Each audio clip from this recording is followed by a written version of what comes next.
আসসালামু আলাইকুম ওয়া রাহমাতুল্লাহি ওয়া বারাকাতুহু। আলহামদুলিল্লাহি রাব্বিল আলামিন ওয়াসসালাতু ওয়াসসালামু আলা রাসূলিহিল কারীম খাতামান নাবিয়্যিন নবিয়্যিনা মুহাম্মদ ওয়া আলা আলিহি ওয়া সাহবিহি আজমাইন।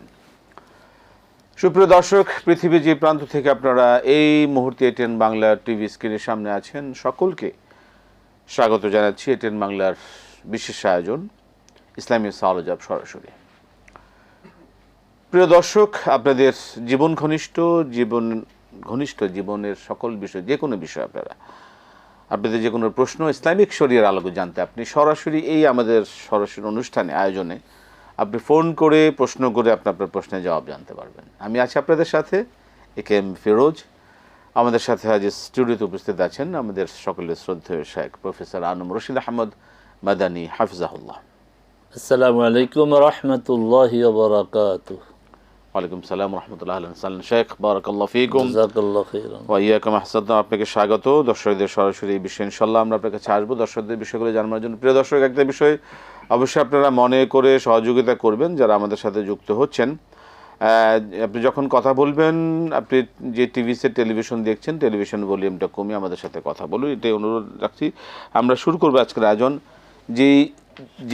যেই প্রশ্নটা আমাদের কাছে সবচেয়ে এই মুহূর্তে গুরুত্বপূর্ণ দর্শক জানতে চেয়েছে, সেটা হচ্ছে যে আসলে আমাদের ইসলাম একটি পরিপূর্ণ জীবন ব্যবস্থা, আমরা সকলে জানি, এটা বিশ্বাস করি। একজন মুসলমানের এই বিশ্বাসটা থাকা অবশ্যই এটা রাখতেই হবে যে ইসলাম পরিপূর্ণ। আমার শুধুমাত্র ব্যক্তি জীবনে ইসলাম আছে, কিন্তু আমার বাজার নীতিতে, আমার অর্থনীতিতে, আমার অন্যান্য সকল ক্ষেত্রে ইসলামকে আমি মানাটা আমার জন্য প্রয়োজন নেই।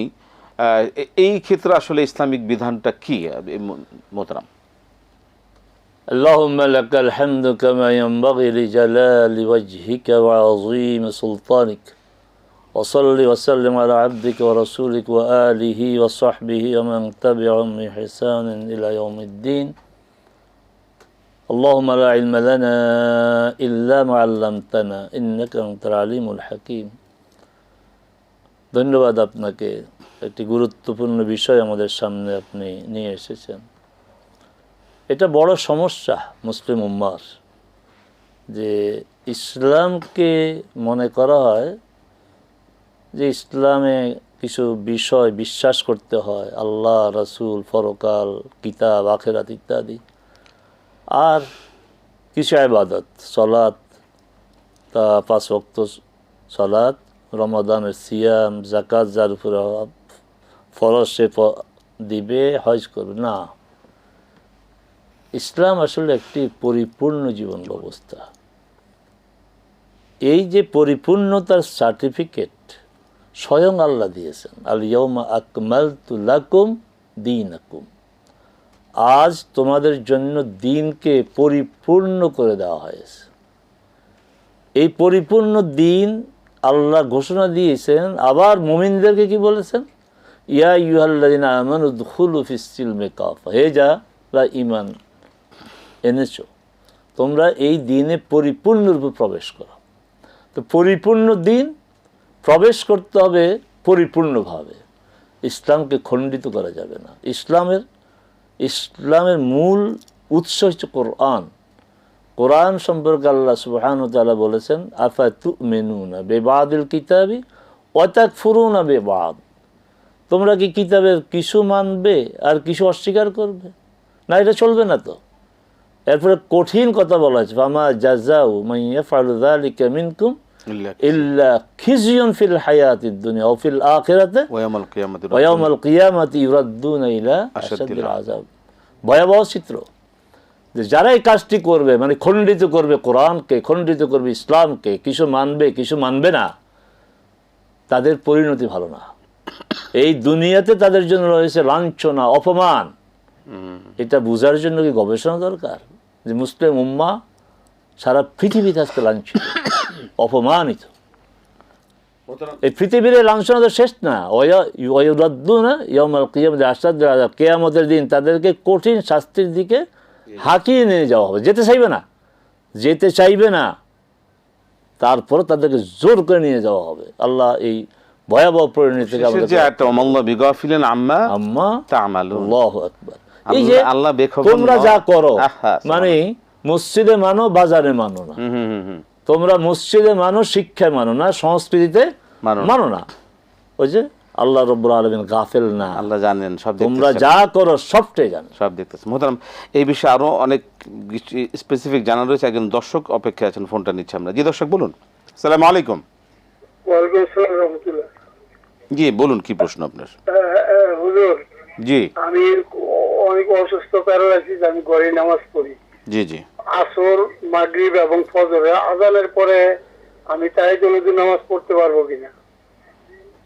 আসর মাগরিব, ফজর আসর মাগরিব ফজর। আজানের পরে তাহিয়াতুল নামাজ পড়তে পারি না। আমি প্যারালাইসিস, আমি দাঁড়াতে পারি না, চলতে পারি না, ঘরে নামাজ পড়ি। ঠিক আছে, বাসায় পড়তে পারবেন কেন? ধন্যবাদ। জি, আসসালামু আলাইকুম। ওয়ালাইকুম সালাম রহমতুল্লাহ। মোহতারাম, প্রশ্নের জবাব শুনি। আল্লাহ আপনাকে সুস্থ করে দিন, আমরা দোয়া করি। আমিন আমিন।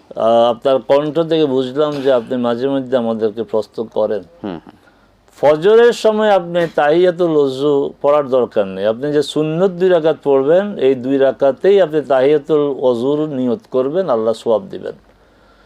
হ্যাঁ, মাগরিবের পরে পড়তে পারবেন, মাগরিবের পরে তাহিয়াতুল ওযু 2 রাকাত পড়তে পারেন। তারপরে এখানেও একাধিক হাদিসে রয়েছে যে মাগরিবের সময় হওয়ার পরে ফরজের আগে 2 রাকাত সুন্নত পড়া সম্পর্কে হাদিসে আছে। হ্যাঁ, আসরও পড়তে পারেন। জি, হাসান শেখ, বারাকাল্লাহ ফিকুম। একটা স্পেসিফিক প্রশ্ন আপনার সেই আয়াতের আলোকে। আপনি যে বলেছেন কোরআনের যে আয়াত উল্লেখ করেন, আফাতুমিনুনা বিবাদিল কিতাব ওয়া তাকফুরুনা বিবাদ, এবং এর যে পরিণতি কি হবে সেটা আমরা শুনলাম। জি। এবং আল্লাহ তো সব দেখছেন, এই বিষয়ে আমরা অবগত হলাম। সেক্ষেত্রে এই যে আমরা যারা অভিভাবক রয়েছি, আমাদের সন্তানরা যারা নামাজ পড়ে না, যারা পর্দা করে না, এর দায় দায়িত্ব কি অভিভাবক হিসাবে আমার কোনো আল্লাহর কাছে জবাবদিহি করতে হবে কিনা? অবশ্যই। কুল্লুকুম রাইন ও কুল্লুকুম মাসউলুন আন রাইয়াতিহি। তোমাদের প্রত্যেকেই দায়িত্বশীল এবং প্রত্যেকে তার দায়িত্বের অধীনে যারা আছে তাদের বিষয়ে প্রশ্ন করা হবে। আল ইমাম রাইন, ইমাম বলতে গেলে না নামাজের ইমাম না, সমাজের যে নেতা, ইউনিয়ন পরিষদের নেতা, উপজেলার নেতা, এমপি, সবাইকে তার আয়ত্তাধীন যারা আছে তাদের ব্যাপারে জিজ্ঞাসাবাদ করা হবে। পরে যে আর রাজুল রাইন আন আহলিহি, একজন ব্যক্তি তার পরিবার সম্পর্কে জিজ্ঞাসিত হবেন। সূরা বাকারার শুরুতে যে বলা হয়েছে যে ওয়ায়ুকিমুনাস সালাতা, মুমিনের পরিচয় বলা হয়েছে, সেখানে কিং ফাহাদ কোরআন কমপ্লেক্স যেটা মদিনাতে আছে, পৃথিবীর সবচেয়ে বড় কোরআনের প্রতিষ্ঠান, সেখান থেকে ইংরেজিতে যে অনুবাদ করা হয়েছে দেয়ার নোবেল কোরআন, সেখানে এই আয়াতের ব্যাখ্যায় কথাটা বলা হয়েছে যে প্রত্যেকে, পরিবার প্রধান, গোত্র প্রধান, সমাজ প্রধান, এমনকি রাষ্ট্রপ্রধানও তার অধীনস্থরা যে সলাৎ আদায় করে, একটা বিষয় দেখেন, শুধু সলাৎ, আল্লাহু আকবার। এই সলাৎ যদি আদায় না করে তাকে অবশ্যই আল্লাহর কাছে জবাবদিহিতার সম্মুখীন হতে হবে। শেখ, আমরা আসবে এই বিষয়ে একটা প্রশ্ন নিয়ে নিচ্ছি আমরা। জি দর্শক বলুন। আসসালামু আলাইকুম। ওয়ালাইকুম আসসালাম। জি বলুন, কি প্রশ্ন আপনার? মামবাজার থেকে মাহবুজা বেগম। জি বলবেন, বলুন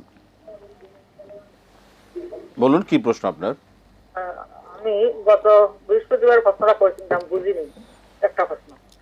সকাল সন্ধ্যা যে 3 কুল পড়া হয় সকাল সন্ধ্যায়, তার কোন 3 কুল এবং কিভাবে পড়তে হয়? হুম 3 বার নাকি একটা একটা করে? একটা প্রশ্ন হলো, যদি কেউ ফজর সালাত আদায় করার জন্য ওযু করে, সে প্রথমে তাহিয়াতুল ওযু 2 রাকাত পড়ে, পরে ফজরের 2 রাকাত সুন্নাত পড়ে, শেষের 2 রাকাত ফরজ পড়ে, এটা ঠিক আছে কিনা? আমরা তো মহিলা মানুষ, ঘরে পড়ি, ঘরে পড়লে তো তখন আমরা আগে তাহিয়াতুল ওযু পড়ি, এটা ঠিক আছে কিনা? পরে সুন্নাত ফজরের সুন্নাত পড়ি। ঠিক আছে, ধন্যবাদ। আসসালামু আলাইকুম। ওয়ালাইকুম আসসালাম। মোহতারাম, জি, প্রশ্ন আমি বুঝেছি, কারণ গত বৃহস্পতিবার আমি জবাব দিয়েছি, আপনি প্রশ্ন করেছিলেন। হ্যাঁ, ভালো হয়েছে আবার প্রশ্ন করেছেন যে কুল হুয়াল্লাহু আহাদ 3 বার, কুল আউযু ফালাক 3 বার, কুল আউযু বিন নাস 3 বার, এইভাবে পড়বেন নাকি কুল হুয়াল্লাহু আহাদ, কুল আউযু ফালাক, কুল আউযু বিন নাস একবার, মানে আবার একটা 3 বার করে না, serially? আপনার 2 ভাবে পড়া যায়, তবে উত্তম হচ্ছে কুল হুয়াল্লাহু আহাদ, কুল আউযু ফালাক, কুল আউযু বিন নাস একবার করে পড়ে এইভাবে এই 3 বার পড়া, এটা উত্তম। আর তাহিয়াতুল অজু বলতেছে। আসলে হাদিসে আছে যে ফজরের সময় শুরু হওয়ার পর থেকে সূর্য উদয় পর্যন্ত ফজরের 2 রাকাত সুন্নাহ ছাড়া আর কোনো সুন্নাহ নাই। অতএব একটু আগেও আমরা জবাব দিয়েছি, আপনি এই যে 2 রাকাত পড়বেন ফজরের সুন্নাত, আপনি উজু করে এসে যদি এই নিয়ত করেন যে এটাই তাহিয়াতুল ওযু, এটাই ফজরের আগে, কোনো সমস্যা নাই। আমরা ইতিপূর্বে অনেকবার বলেছি এটাকে ইজতিমাউন নিয়্যা ফি আমালিন ওয়াহিদ বলা হয়। একই আমলে একাধিক নিয়ত করা, এটা যাবে। যেমন উদাহরণ দিয়েছি আমরা যে জুমার দিন গোসল করা সুন্নাহ, ঈদের দিন গোসল করা সুন্নাহ। এখন জুমার দিন যদি ঈদের দিন হয় তাহলে 2 বার গোসলের দরকার নেই। মনে করেন কোনো জুমার দিনেই ঈদুল ফিতরের দিন হলো বা ঈদুল আজহার দিন হলো, তাহলে জুমার জন্য এক গোসল, ঈদের জন্য আরেক গোসল না, কোনো প্রয়োজন নেই। আপনি একই গোসলে 2টা নিয়ত করবেন যে এটাই আমার জুমার দিনের গোসল, এটাই আমার ঈদের দিনের গোসল। এক গোসলে আল্লাহ সুবহানাহু ওয়া তাআলা আপনাকে 2 সওয়াব দিবেন, আল্লাহ এটা দিতে পারে। অতএব আপনি তাহিয়াতুল মসজিদ, তাহিয়াতুল ওযু আর ফজর একই নামাজ সালাতের জন্য 2 নিয়ত করবেন। নিয়তটার মুখে বলবেন না, নিয়ত মনে মনে করবেন, আদায় হয়ে যাবে, আপনি সওয়াব পাবেন। জি, আমরা প্রশ্ন নিচ্ছি, দর্শক বলুন। আসসালামু আলাইকুম। ওয়ালাইকুম সালাম ওয়া রাহমাতুল্লাহি ওয়া বারাকাতুহু। হুজুর, আপনারা ভালো আছেন? আলহামদুলিল্লাহ, আলহামদুলিল্লাহ। জি, আমি ধরমপাড়া সুনামগঞ্জ থেকে ইনুস বলছি। ইনুস সাহেব, জি বলবেন। ইনুস সাহেব প্রশ্ন বলুন। দুঃখিত ইনুস সাহেব।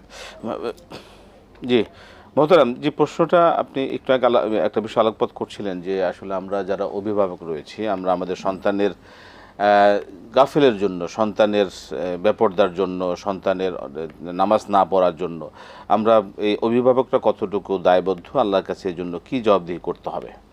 জি, আমরা এই পর্যায়ে কথা বলা শুরু করেছি, তাকে জবাব দিতে হবে। আর অত্যন্ত এটা দুর্ভাগ্য বলতে হবে, নিজে মসজিদে যায়, জামাতে নামাজ পড়ে, ভালো আলহামদুলিল্লাহ, কিন্তু পরিবারের বাকিরা সলাত আদায় করলো না কোনো খবর নেই।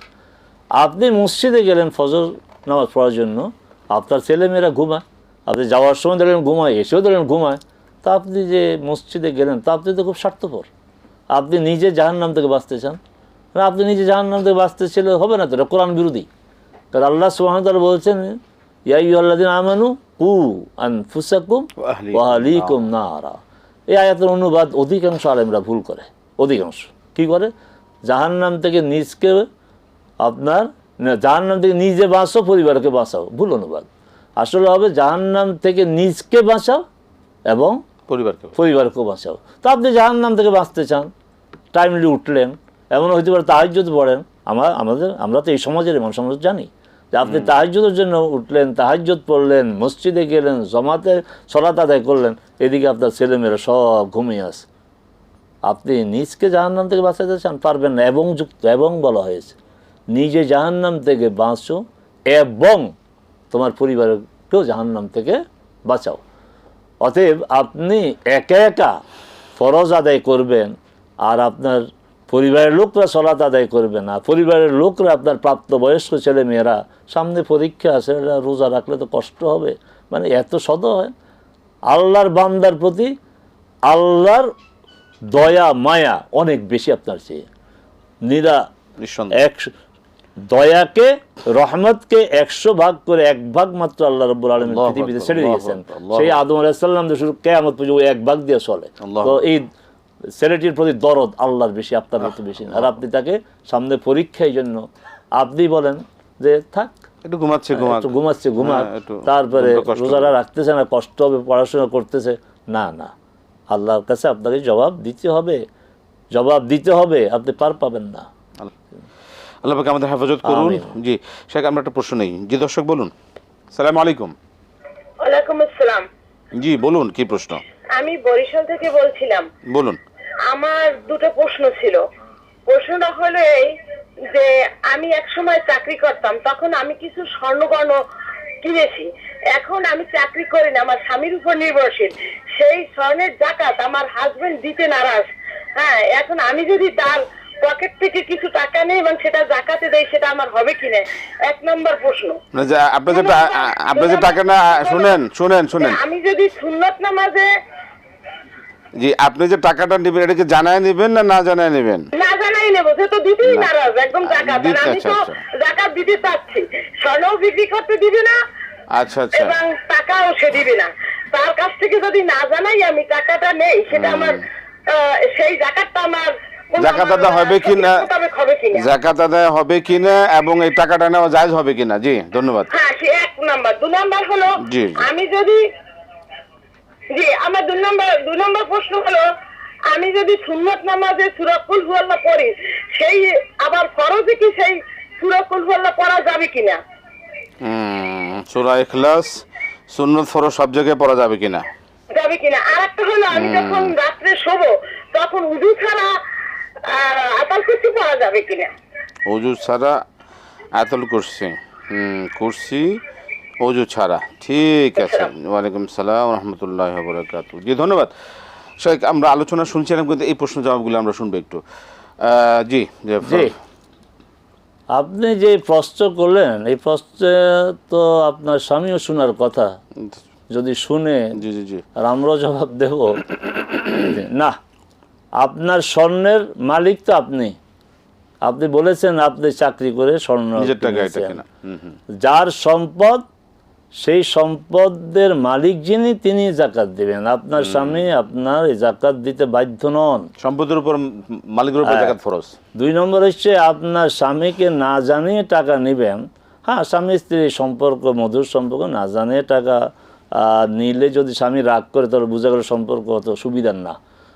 আচ্ছা, কিন্তু ওই টাকা দিয়ে আপনি জাকাত দিবেন না। আপনি স্বর্ণ জাকাত টাকা দিয়ে দিতে হবে এমন কোনো শর্ত নাই। স্বর্ণের জাকাত আপনি স্বর্ণ দিয়ে দিতে পারেন, স্বর্ণের জাকাত স্বর্ণ দিয়ে দিবেন।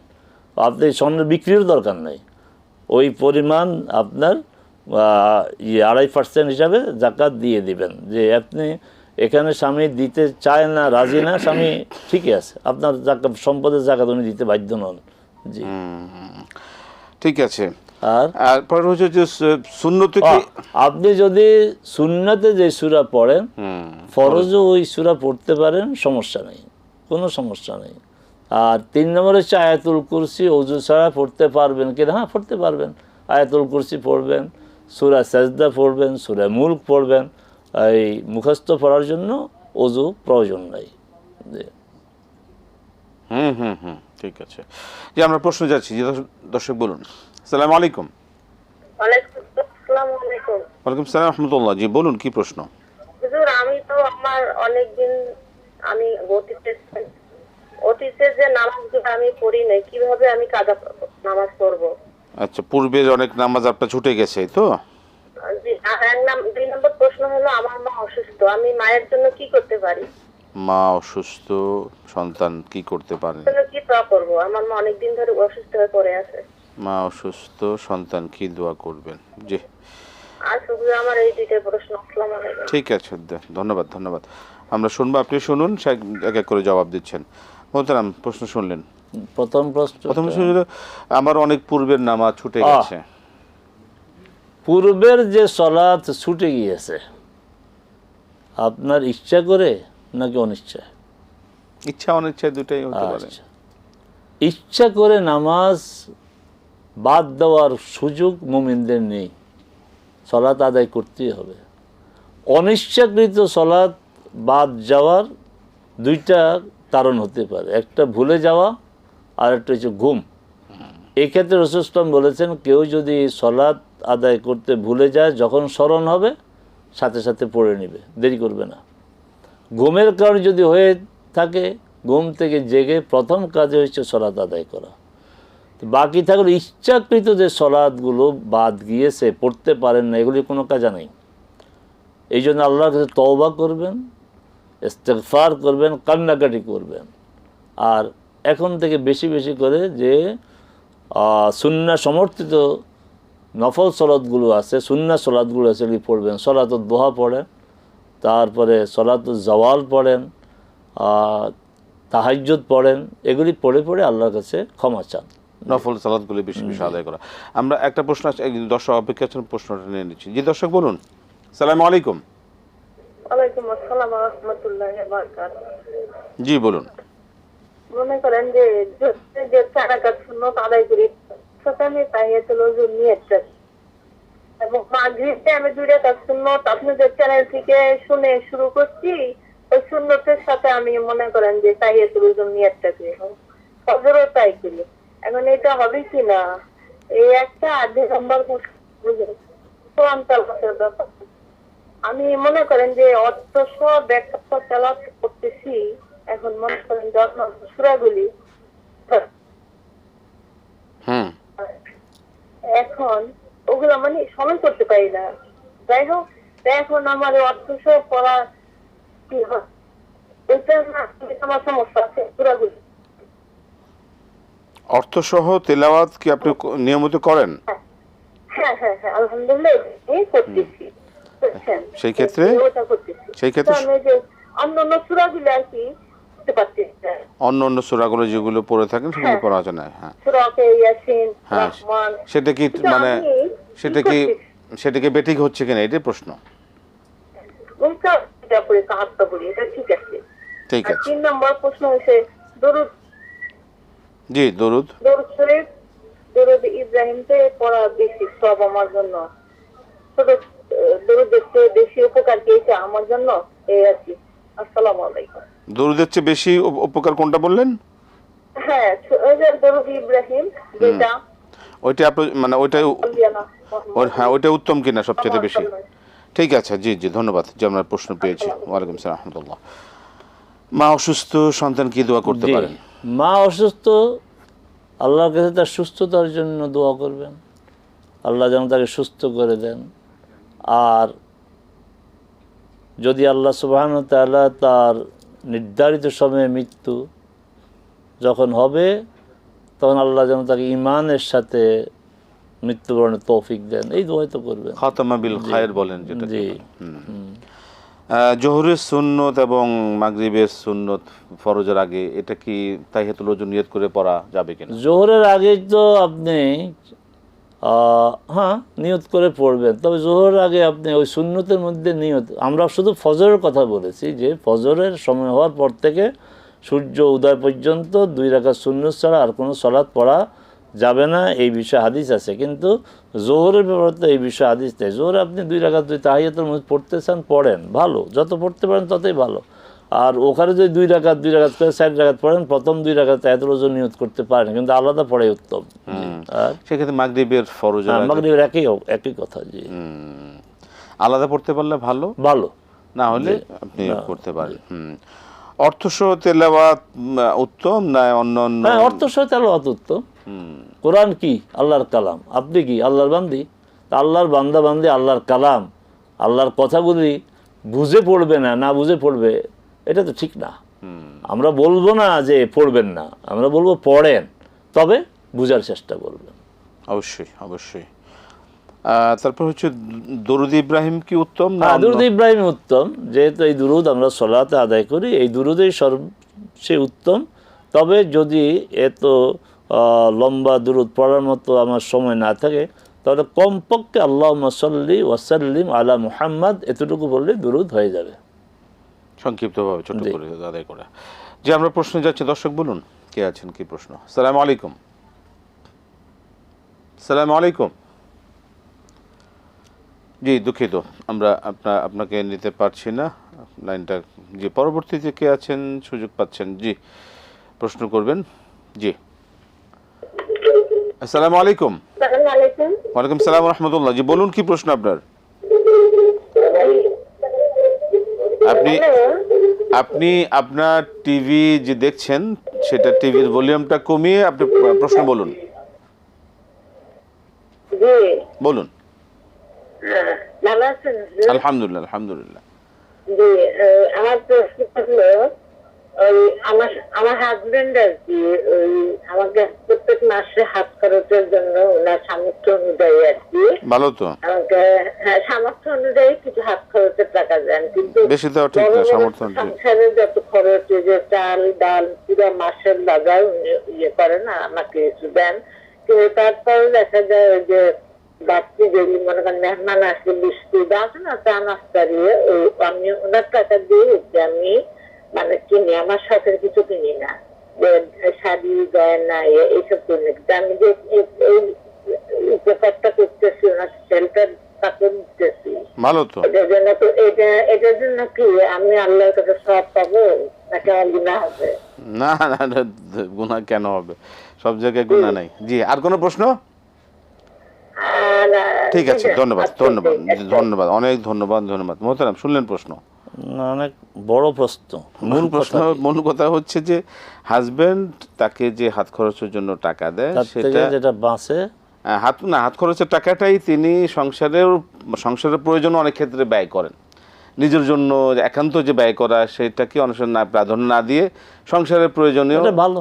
এটা দেয়, কিন্তু সেটা কি আমি যে আমার প্রয়োজন আমাকে দিল কিন্তু আমি ব্যয় করছি এখন এটা তো সংসারের জন্য। নির্ভর করে আপনার উপরে। আপনার স্বামী তো আপনাকে বাধ্য করেন, হাত খরচের জন্য দেয়, সেখান থেকে আপনি খরচ করলেও আপনার কোনো অসুবিধা নেই, খরচ না করলেও কোনো অসুবিধা নেই। না, এই যে মানে তার নিজের টাকা সংসারের জন্য খরচ করলে একটা অতিরিক্ত মেহমান আসলো, এটা থেকে কি উনি সওয়াব পাবেন কিনা? অবশ্যই সওয়াব পাবেন, এটা সওয়াব অবশ্যই সওয়াব পাবেন। যে এই যে মেহমানদের করেন, মেহমানদের সওয়াব আছে। এবং স্বামী সংসারে যে স্বামীর জি। একটা সহযোগিতা করলেন, দায়িত্ব পালন করলেন, সওয়াব হবে। অর্থ খরচ করলেন, অবশ্যই সওয়াব রয়েছে। আহসান, আমরা যাচ্ছি পরবর্তী প্রশ্নে। জি দর্শক, বলুন কে আছেন, কি প্রশ্ন? আসসালামু আলাইকুম। আসসালামু আলাইকুম। ওয়ালাইকুম সালাম রহমতুল্লাহ। হুজুর, আমি প্রশ্ন করতে যাচ্ছি। বলুন। আমি একজন গৃহিণী হুজুর, আমি তো কোনো চাকরি টাকরি করি না, তাহলে আমার যে স্বর্ণ জায়গাটা আমি কিভাবে দিব আর কি, এটা করতেছি। এখন সেই ক্ষেত্রে আমার হাজবেন্ড যদি আমাকে হাত খরচের জন্য কোনো টাকা পয়সা দেয়, মানে বাজার খরচের জন্য, মাস শেষে দেখা যায় আমার কাছে টাকা থেকে যায়। এখন ওই টাকা আমি যদি জমা করে রাখা হয়তো অনেক টাকাই হয়েছে, এখন ওই টাকা থেকে আমার স্বামীকে না বলে আমি যাকাত দিতে পারবো কিনা, এটাই প্রশ্ন হয়েছে।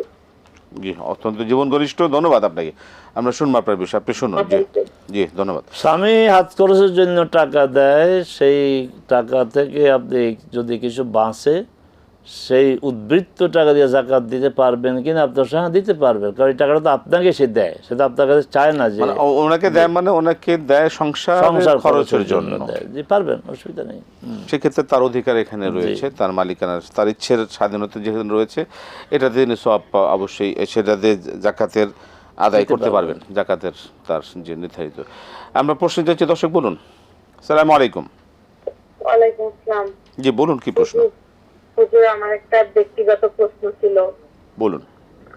আমার হাজবেন্ড, আমার মানে বিয়ে হয়েছে 5 বছর। আমার বিয়ের পরপরই আমার বাচ্চা হয়, 2টা বাচ্চা হওয়ার পরে আমার মানে ব্রেস্টটা মানে যে কোনো শেপের ক্ষেত্রে ক্ষতি হয়েছে বা এখন আমার হাজবেন্ড চাই এটাকে প্লাস্টিক সার্জারি করতে, বা হচ্ছে মানে আমি আপনাকে হয়তো বুঝাতে পারছি আমি কি বলতে চাচ্ছি। জি, আমরা আপনার অপারেশন বা প্রশ্ন নিয়েছি, এটা শরীয়তের আলোকে এটা জায়েজ হবে কিনা, এটাই প্রশ্ন। জি জি জি, অনেক ধন্যবাদ, অত্যন্ত জীবন ঘনিষ্ঠ প্রশ্ন। আমরা শুনবো। আর কোনো প্রশ্ন আছে আপনার? আর সাথে ওই যে মনে করেন হচ্ছে আমি কিন্তু যে চাই বলতে আমার হাজবেন্ড বেশ আমাকে খোটা দেয় বা হয়তো অনেক কিছু বলে, সেক্ষেত্রে থেকে আমি আর কি নিজেও ভাবছি যে হয়তো করাবো, কিন্তু আমার আবার ভয় লাগছে যে কিছু হয় কিনা, বা আমি যদি মারা যাই আমার এটা তো থেকে যাবে। এবং এটা শরিয়া অ্যালাউ করে কিনা সেটাও জানা দরকার মাসালার ক্ষেত্রে, অত্যন্ত গুরুত্বপূর্ণ। আপনাকে ধন্যবাদ। আমরা শুনবো আপনার বিষয়ে। জি, আপনি শুনুন। জি, ধন্যবাদ আপনাকে মোহতারাম। চেহারার কোনো বিকৃতি শারীরিক আপনার যদি হয়ে থাকে, সেখানে আপনার প্লাস্টিক সার্জারি এক ধরনের চিকিৎসা, এটা করাতে পারবেন। কিন্তু আপনার শারীরিক অঙ্গ প্রত্যঙ্গের অতিরিক্ত সৌন্দর্য অপ্রয়োজনীয় না, এটা ইসলাম অনুমোদন করে না। এটা ঠিক হবে না, এটা ঠিক হবে না। এবং একটা কথা এখানে খুব গুরুত্বপূর্ণ নেই বললেন, আমি যেমন উদাহরণ দিই যে মুখে কোনো কারণে রোগের কারণে স্পট হয়ে গেল, দেখতে সুন্দর সমস্যা, স্বামী চায়, হ্যাঁ এগুলি করা যাবে, কিন্তু আমূল পরিবর্তন হবে বা নিজকে একদম বয়সের সাথে সাথে তো বয়স তো বাড়বে স্বাভাবিক, কিন্তু বয়স আমার বাড়বে, আমাকে ইয়াং দেখা যাবে না, এই জন্য করা যাবে না। আর মেয়েদের সন্তান ধারণের পর অনেক কিছু তো একটা পরিবর্তন আসে, এটা ন্যাচারাল, এটাকে মেনে নিতে হবে, সম্পূর্ণ ন্যাচারাল। এটা মেনে নেওয়াটা হলো আসলে এটা বাস্তবতা। এখন আপনার অবস্থা আপনি বুঝেন যে মেজর কোনো সমস্যা কিনা চেহারা, তাহলে আপনি এটা যদি কোনো চেহারা না, বডির কথা বললেন, তার ব্রেস্টের কথা বললেন। ও আচ্ছা, ব্রেস্টটাকে মানে মানে এটা মানে সাইজ করার জন্য, যেটা বাস্তব, যেটা উনি বললেন এই বিষয়টা শুধু বিশেষ একটা অঙ্গ তো জি, জি, পুরো জি, জি। প্লাস্টিক সার্জারি, তো এই মুহূর্তে আমরা এটা জবাব না দিই, আমরা এটা দেখি। দেখি। আর একটা কথা উনি বললেন খুব গুরুত্বপূর্ণ, যে সেখানে একটা জীবনের ঝুঁকি রয়েছে, একটা বড় সার্জারিক্যাল একটা বিষয় না রয়েছে। না, জীবনের ঝুঁকি নিয়ে কোনো কাজ করে ওলা তুলকু বিআইদিকুম ইলা তাহলুকা, নিজেরা নিজেদেরকে ধ্বংসের দিকে ঠেলে দিও না। যে কাজটা ঝুঁকিপূর্ণ এই কাজ করা যাবে না, শরিয়া এই কথা আমাদেরকে বলে। যেহেতু একটা সন্দেহ আছে আমার মনে হয়, এটা তো উনি পরিহার করাই উচিত, এটা উত্তম হবে। যে শরীয়তের একটা বিধিবিধানের বিষয় রয়েছে। আমরা প্রশ্নে যাচ্ছি আবার, যে দর্শক কে আছেন বলুন। সালাম আলাইকুম। ওয়ালাইকুম আসসালাম। জি বলুন, কি প্রশ্ন? জি, আচ্ছা, এই যে হারাম দিনে রোজা রাখছিলাম, এটা করণীয় কি?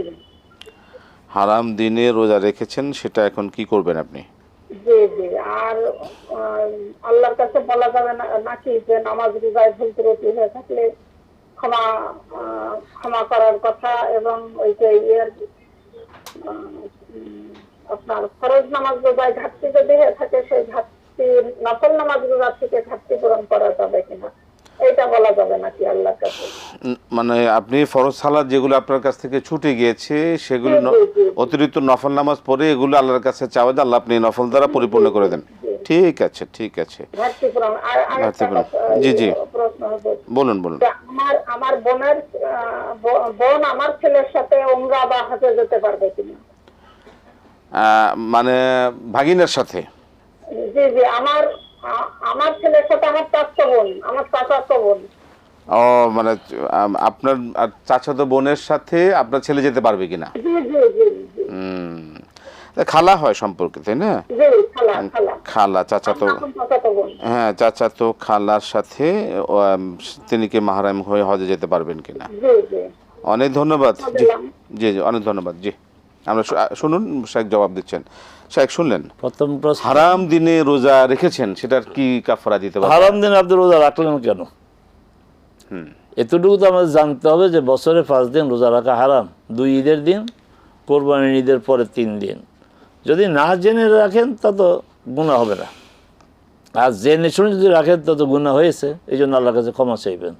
এটা কবিরা গুনাহ, এই কবিরা গুনার জন্য আল্লাহর কাছে ক্ষমা চাইবেন। আর যদি না জেনে করে থাকেন তো গুনাহ হবে না। ঠিক আছে। ফরজ সালাত যেগুলো ছুটে গিয়েছে, হ্যাঁ, হাদিসে আছে যে ফরজ সালাতের হিসাব সর্বপ্রথম নেওয়া হবে। এরপর আল্লাহ দেখবেন তার কোনো ফেরেশতা বলবেন তার কোনো নফল আছে কিনা বান্দা, তাহলে ফরজের ঘাটতি পূরণ করো। এর অর্থ এটা না যে আমরা ইচ্ছা করে ফরজের ঘাটতি করব আর নফল বেশি করে পড়বো। ফরজ অবশ্যই আদায় করতে হবে, ফরজের ব্যাপারে কোনো গাফলতি করা যাবে না। এই হাদিস দ্বারা এটা বোঝা যায় না যে ফরজ আমি ইচ্ছা করে একটু ঘাটতি থাকবে আর নফল বেশি করে আদায় করবো, না, এটা বোঝা যায় না। এটা আল্লাহ সুবহানাহু ওয়া তাআলা আখিরাতে যখন দেখবেন বান্দার কোনো কারণে ফরজের সমস্যা, তখন ফেরেশতা বলতে দেখো নফল আছে কিনা, তা দিয়ে তুমি ঘাটতি পূরণ করো। কিন্তু এর অর্থ এটা না যে আমি ইচ্ছা করে ফরজে ত্রুটি করব আর নফল বেশি করে আদায় করবো, না, ফরজের ব্যাপারে আপনার কোনো ধরনের ছাড় দেওয়া যাবে না। সেক্ষেত্রে মানে এটা কি আল্লাহর কাছে চাওয়া যাবে যে আল্লাহ আমি যা ফরজ ছুটে গেছে, আমি নফলগুলো আমার নফলগুলো প্রশ্ন নাই, ওসিলায় আল্লাহ মাফ করে দেন। আপনি এইভাবে বলতে পারেন, ছুটে যাওয়া না, যে আমার কোনো ফরজে যদি কোনো ত্রুটি বিচ্যুতি হয় তাহলে আল্লাহ আমার নফলের মাধ্যমে ত্রুটি বিচ্যুতি পূর্ণ করো। কিন্তু যেগুলো ছুটে গেছে ওইভাবে চাওয়া যাবে না না, ওটার বিনিময়ে আমার নফলের বিনিময়ে ওই যে ছুটে যাওয়াগুলো ক্ষমা চাইতে হবে, পুরা করে ওটা ক্ষমা চাইতে হবে। জি। চাচাতো খালার সাথে কি? চাচাতো খালা মাহারামের অন্তর্ভুক্ত নয়, অতএব আপনার ছেলে আপনার চাচাতো বোনের সাথে এই মাহারাম হবে না। এবং মাহারাম হিসেবে হজে যেতে পারবেন না, মাহারাম হয়ে তিনি হজে যেতে পারবেন না। আমরা আবারও যাবো দর্শক প্রশ্নে। দর্শক বলুন, কে আছেন, কি প্রশ্ন আপনার? আসসালামু আলাইকুম। আসসালামু আলাইকুম। ওয়ালাইকুম আসসালাম। জি বলুন, কি প্রশ্ন আপনার? ওয়ালাইকুম আসসালাম। জি জি জি জি জি। হুজুর ভালো আছেন না? আলহামদুলিল্লাহ, আলহামদুলিল্লাহ। হুজুর আমি জানতে চাচ্ছিলাম যে বলুন। আমার কিছু অল্প কিছু টাকা আছে যেটা আমার বাবার বাড়ি থেকে মানে আমি আমার অংশ হিসাবে আমি পাই। হ্যাঁ, কিন্তু এই এখন এখন সেই টাকাগুলো আমার জাকাতের পরিমাণ হয়ে গেছে। হুম। এখন আমার তো নিজস্ব কোনো ইনকাম নাই, আচ্ছা। আমি ওখান থেকে অল্প পরিমাণ টাকা পাই। তো এখন জাকাত দিতে গেলে আমাকে মূল টাকা থেকেই দিতে হচ্ছে। আচ্ছা। তো ওদের আমি জানতে চাচ্ছিলাম যে এমন কোন ব্যাংকে আছে বাংলাদেশে যেই ব্যাংকে টাকা রেখে ওই ব্যাংকের সুদের টাকাটা আমরা খাওয়া দাওয়া বা জাকাত দেওয়া সবকিছু তো ব্যবহার করতে পারি? আচ্ছা আচ্ছা আচ্ছা, ঠিক আছে, ধন্যবাদ। আর কোনো প্রশ্ন? জি না হুজুর, জি, অনেক ধন্যবাদ। যে শুনুন, সাকিব শেখ ফয়সালা দিচ্ছেন, জবাব দিচ্ছেন। মোহতারাম, শুনলেন? প্রশ্ন হচ্ছে যে তার কিছু বাবার বাড়ি সম্পদ থেকে পেয়েছে, কিছু টাকা জাকাত অংশ যোগ্য, গেছে, কিন্তু সেটা অনেক জাকাত দেওয়ার জন্য বাড়তি টাকা নাই, বাড়তি টাকা ইনকাম কোনো নাই। ব্যাংকে এমন কোনো ব্যাংকে আছে কিনা যেখানে টাকাগুলো রাখলে সে লভ্যাংশ দিয়ে নিজেও চলতে পারবেন, জাকাতও পরিশোধ করতে পারবেন? আমার মনে হয় যে উনি লভ্যাংশ বলেননি, সুদ বলেছে। সুদ বলেছেন, মানে ওই না না, সুদ তো নেওয়া যাবে না।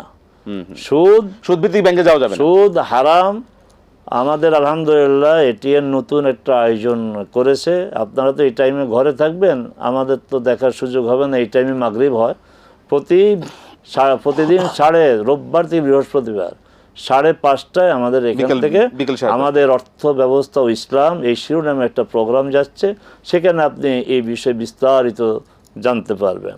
আপনি শুধু ব্যাংকের চিন্তা বাদ দেন, শরিয়া ভিত্তিক কোনো ব্যাংকে রাখেন এবং সেখানে যে লাভটা আসে ওই লাভ দিয়ে আপনি জাকাত দিবেন।